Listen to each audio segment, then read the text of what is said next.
IPL-ൽ Royal Challengers Bengaluru Rajasthan Royals പോരാട്ടം. സഞ്ജു സാംസണെതിരെ മുഹമ്മദ് സിറാജ് പന്തെറിയാനെത്തി. സിറാജിന്റെ ഷോട്ട് ബോൾ തകർപ്പൻ ഒരു അപ്പർ കട്ടിലൂടെ സഞ്ജു ബൗണ്ടറി കടത്തി. തൊട്ടടുത്ത ഓവറിൽ മയങ്ക് ഡാഗർ എത്തി. ഇത്തവണ സ്റ്റെപ്പ് ഔട്ടിലൂടെ വീണ്ടും സിക്സ് പിറന്നു. പക്ഷേ വ്യത്യസ്തവും മനോഹരവുമായ ഈ ഷോട്ടുകൾ ICC വേദികളിൽ കാണാനാവില്ല.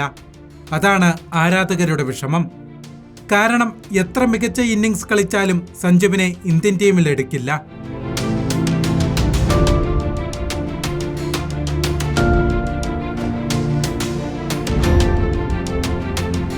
IPL-ൽ രാജസ്ഥാന്റെ 4 മത്സരങ്ങൾ മാത്രമാണ് കഴിഞ്ഞിട്ടുള്ളത്.